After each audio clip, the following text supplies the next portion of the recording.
Column free अशा प्रकारचा hall आहे। त्यामुळे कन्व्हेन्शन व्हेन्यू म्हणून नागपूरला प्रमोट करण्याकरता या ॲग्रो कन्व्हेन्शन सेंटरचा फायदा होईल आणि विशेषतः शेतकऱ्यांचे वेगवेगळे प्रदर्शन, शेतकऱ्यांच्या वेगवेगळ्या कॉन्फरन्सेस, शेतकऱ्यांचे वेगवेगळे ट्रेनिंग्स हे देखील या ठिकाणी घेत आहेत। 50,000ची अट रद्द केल्यामुळे मोठ्या प्रमाणात शेतकऱ्यांना फायदा होणार आहे। सरसकट 2 लाखाचं कर्ज असं आहे की कालही मी सभागृहात सांगितलं, यापूर्वीच्या कुठल्याही कर्जमाफीत लगतच्या कर्जमाफीतल्या लोकांना समाविष्ट केलं नव्हतं। पहिल्यांदा आपण हा निर्णय केला की मागची कर्जमाफी महात्मा ज्योतिराव फुले जी कर्जमाफी योजना होती त्यामध्येही ज्यांना माफी मिळाली होती पण आता ते डिफॉल्टमध्ये गेले आहेत, यांना आधी आपण 50,000 रुपयापर्यंत रिलीफ देणार होतो। परंतु सत्तारूढ पक्षाच्या सगळ्या आमदारांचा आग्रह होता की त्यांनाही पूर्ण तुम्ही कर्जमाफी द्या आणि आपण ते मान्य केलं। त्यामुळे आता ही महाराष्ट्राच्या इतिहासातली सगळ्यात मोठी कर्जमाफी यावेळेस आपण केलेली आहे। शरद पवारांनी कौतुक केलं या कर्जमाफीचं। त्यांचे आभार, मी ऐकलं नाही पण मी त्यांचा आभारी आहे। पाऊस लांबलेला आहे 10 दिवसांमध्ये राज्यामध्ये 150च्या वर अनेक ATSने खूप मोठी कारवाई केली आहे। या संदर्भात सगळी माहिती लवकरच आपल्याला देऊ, पण भरपूर गोष्टी या कारवाईमध्ये मिळालेल्या आहेत। पाऊस लांबलेला आहे 10 दिवसाचा ड्राय स्पेल झालेला विदर्भामध्ये पाऊस लांबलेला आहे। सध्याची माहिती काय? अल निनोचं संकट यापूर्वी होतं, पाऊस लांबलेला 10 दिवसा स्पेल गेलेला आहे, 5 दिवसांनी पुन्हा पाऊस येईल असा अंदाज आहे। 19% तूट आहे। साधारणपणे हे जी मधले दिवस आहेत या दिवसांमध्ये थोडं प्रोटेक्टिव्ह इरिगेशन आपण देऊ शकलो तर मला असं वाटतं की अडचण येणार नाही। यावेळेस अल निनोमुळे पावसात तूटही राहणार आहे आणि पावसाच्या 2 स्पेलमध्ये डिस्टन्सही राहणार आहे। याकरता आपण आधीपासून शेतकऱ्यांना सांगितलं आहे। शेतकऱ्यांनीही मोठ्या प्रमाणात आपलं म्हणणं ऐकून पहिली धूळ पेरणी असते किंवा सुरुवातीची पेरणी असते ती न करता आपल्या ॲडवायझरीवर अवलंबून उशिरा पेरण्या केल्या आहेत। त्यामुळे पाऊस आल्यानंतरच पेरण्या झालेल्या आहेत। मला विश्वास आहे की विहिरी असतील किंवा वेगवेगळ्या प्रकारचे जे काही त्या ठिकाणी इरिगेशनच्या सिस्टीम्स आहेत त्याचा वापर करून यावेळेसही पिकं आपले शेतकरी वाचवू शकतात। दिल्लीला जाणार आहे असं विरोधक म्हणताय, वारंवार फडणवीस दिल्लीला जाणार असं म्हणतात, देशाचं नेतृत्व करणार असं म्हणतात। मी परवाच गेलो होतो दिल्लीला। बोगस सोयाबीन मोठ्या प्रमाणात विदर्भात आहे, प्रत्येक जिल्ह्यात त्याचा प्रादुर्भाव झालेला आहे। सरकार कशा पद्धतीने यावर कमी उगवण क्षमता असलेलं सोयाबीनचं बियाणं हे विशेषतः विदर्भात आढळलेलं आहे। त्याच्यावर तात्काळ कारवाई केलेली आहे। 5,000 नमुने घेतल्यात, त्यातले 300 नमुने फेल झालेले आहेत। त्यांच्यावर लायसन्स रद्द करण्यापासून तर फौजदारीपर्यंत सगळ्या कारवाया होतात। डम्पिंग प्रकरणामधली जमीन ती इमारत जी बांधण्यात आली होती त्यातले काही माळे अनधिकृत असल्याची माहिती पुढे आली। या संदर्भात पूर्ण चौकशीचे आदेश दिलेले आहेत।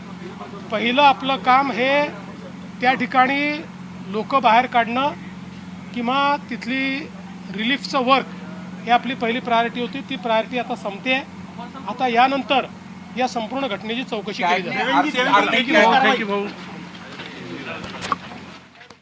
मुख्यमंत्री देवेंद्र फडणवीस बोलत होते। महाराष्ट्रातील इतिहासातली आतापर्यंतची सर्वात मोठी कर्जमाफी केल्याचं फडणवीस म्हणाले आणि पवारांनी कौतुक केलं, त्याबद्दल त्यांचे आभार सुद्धा मानलेले आहेत। सरकारचं ऐकून यावेळी पेरण्या उशिरा केल्या गेल्या तर पावसात खंड पडण्याची शक्यता असल्याचं देखील मुख्यमंत्र्यांनी पुन्हा एकदा स्पष्ट केलेलं आहे। आज मुख्यमंत्री तीर्थ दर्शन योजनेअंतर्गत बुधगया विहारचं उद्घाटन होतं आणि याच कार्यक्रमाला मुख्यमंत्री देवेंद्र फडणवीस आज नागपुरात आहेत आणि त्यावेळेला ते माध्यमांशी बोलत होते।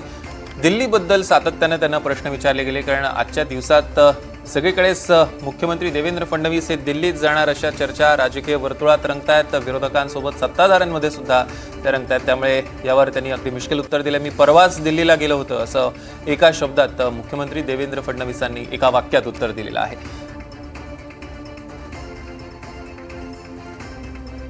राऊतांच्या दाव्यावर फडणवीसांची ही मिश्किल टिप्पणी। राऊतांनी आज सकाळीच हा दावा केला होता की मुख्यमंत्री देवेंद्र फडणवीस दिल्लीत जातील आणि राज्याचं नेतृत्व हे बावनकुळेंच्या हाती येईल।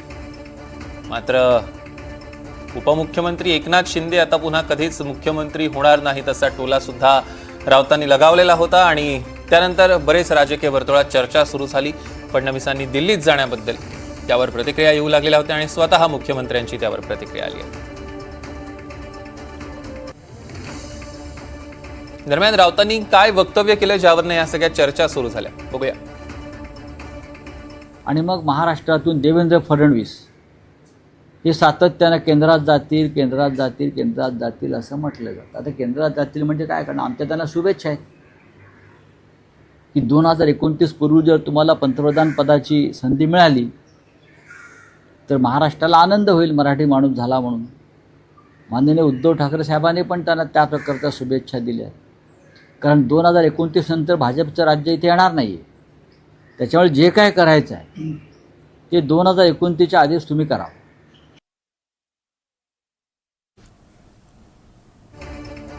दरम्यान आपण बघितलं राऊतांनी हे वक्तव्य केलेलं होतं आणि याच वक्तव्यानंतर राजकीय वर्तुळात त्याच्या प्रतिक्रिया उमटू लागलेल्या होत्या.